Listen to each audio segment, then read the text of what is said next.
Let's take you back to our breaking news story where 4 people have been killed and 3 others wounded in a shooting incident at the Mfuleni Taxi rank. Our Nasiphi Same is there and joins us now. Nasiphi, it was a bloody start to the morning today. Just describe what's happening there and what police are sharing with the public in terms of details this morning.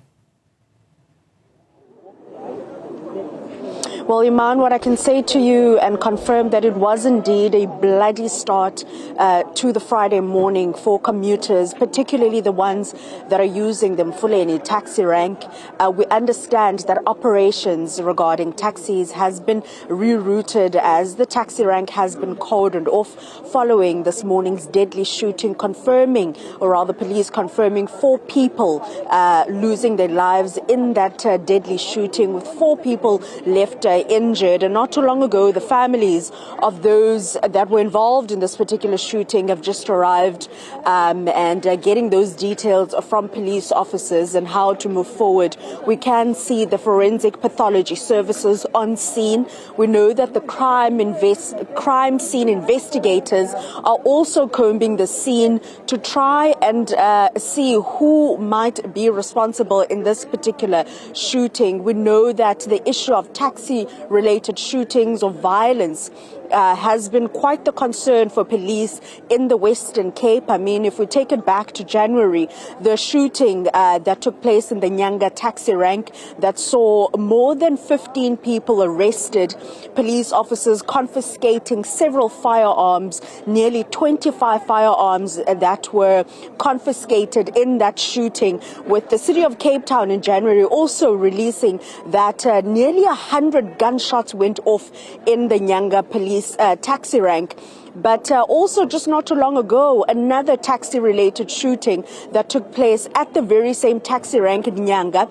And now we're currently at the Mfuleni taxi rank, where 4 people have been left dead. As you can see on your screen there, we're trying to show you some of the crime scene investigators that are currently combing the scene. As I mentioned, Iman, the details regarding this particular shooting incident are still quite sketchy. However, one can reduce from the fact that there are some gunshots that went off inside the offices at this taxi rank, that it is indeed taxi related. We are yet to speak to the provincial office of the police in the Western Cape to give us a little bit more detail. However, at this current juncture, the situation is still fluid. Information is trickling in, and when we do have an update, we will be giving you that information.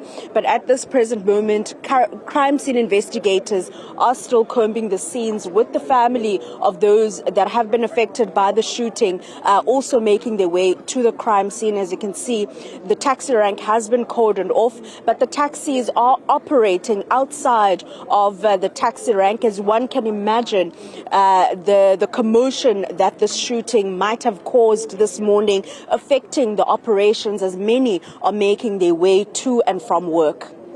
Nasiphi, we're going to share with our viewers just some visuals from earlier on in the moments following this shooting. Is there anything we know about the victims themselves?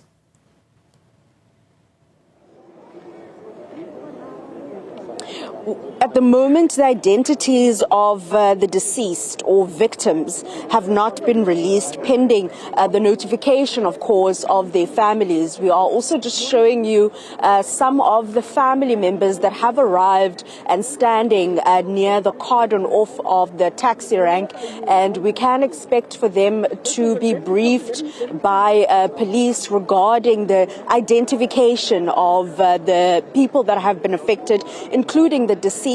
Hearing from some media colleagues indicating that this morning there were a few people that were actually rolled out in stretchers this morning. We know that 3 people were left injured following this very deadly shooting on a Friday morning, and one can assume hundreds of commuters also, at the taxi rank, trying to make their way to work. So we will be giving you more information regarding that, and hopefully we'll be able to reach out to Provincial Santaco, taking into account the number of shootings, taxi-related shootings that have been playing out in the streets or the taxi ranks of the Western Cape, as so far as what they think and possibly the interventions that could then be implemented to mitigate this, as we know that most of the time when these shootings occur, commuters are making their way to the taxis, to their respective destinations.